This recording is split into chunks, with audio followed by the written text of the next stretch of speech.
Okay hi எல்லாருக்கும் வணக்கம். So இன்னைக்கு நம்ம என்ன பார்க்க போறோம் பார்த்தோன்னா டிஸ்ட்ரிக்ட் ஹெல்த் சொசைட்டி மாவட்ட நல வாழ்வு சங்கம் இருக்கு இல்லையா. ஸோ அங்கே அதை பொது சுகாதாரம் மற்றும் நோய் தடுப்பு மருந்து துறை மாவட்ட நல வாழ்வு சங்கம் நல வாழ்வு சங்கம் சொல்லுவாங்க. ஸோ அதில் தான் ஓப்பனிங் விட்டுருக்காங்க. எங்கன்னு பார்த்தோன்னா கரூர் மாவட்டத்தில். ஓகேங்களா, கரூர் மாவட்டத்தில் விட்டுருக்காங்க. அதை தான் பார்க்குறோம்.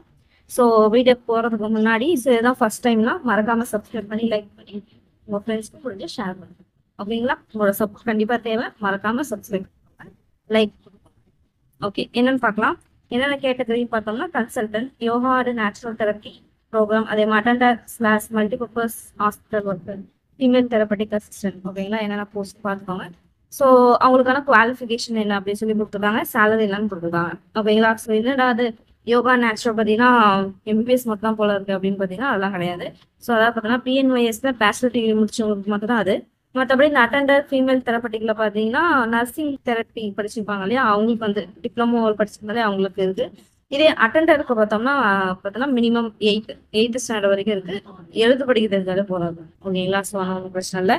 லெஸ் தென் 40 years இருக்கும். ஓகேங்களா, ஸோ அவங்க வந்து அதான் நம்ம தெரிஞ்சுக்கலாம், இது டெம்பரவரியான ஒரு இதுதான். ஸோ வந்து அட்டாச் பண்ண வேண்டியதெல்லாம் அட்டாச் பண்ணி இந்த முகவரிக்கு அனுப்பணும் அப்படின்னு சொல்லியிருக்காங்க. அது என்னன்னு பார்க்கலாம். ஸோ நேரிலோ விரைவு தபால் மூலமாகவும் வரவேற்கப்படுது. ஸோ நேரில் கூட போய் கொடுக்கலாம் அப்படின்னு சொல்லியிருக்காங்க.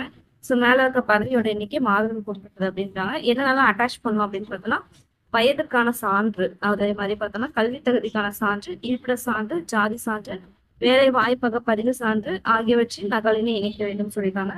விண்ணப்பதாரர் கண்டிப்பாக விண்ணப்ப படிவத்தில் கையொப்பம் எழுத வேண்டும். அசலாக கையொப்பமிடப்பட்ட விண்ணப்பங்கள் மட்டும்தான் வந்து ஏற்றுக்கொள்ளப்படும் மற்றும் விண்ணப்பத்தில் தொலைபேசி எண் கண்டிப்பாக குறிப்பிட வேண்டும் அப்படின்னு சொல்லி கொடுத்துருக்காங்க. ஓகேங்களா, அந்த அப்ளிகேஷன் ஃபார்ம் வந்து கொடுத்துருக்காங்க பாருங்க.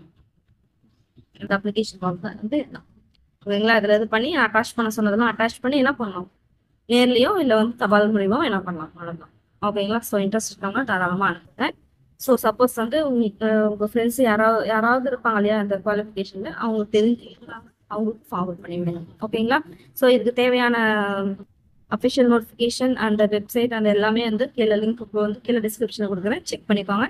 அடுத்த ஒரு வீடியோவில் மீட் பண்ணுறேன். பாய்.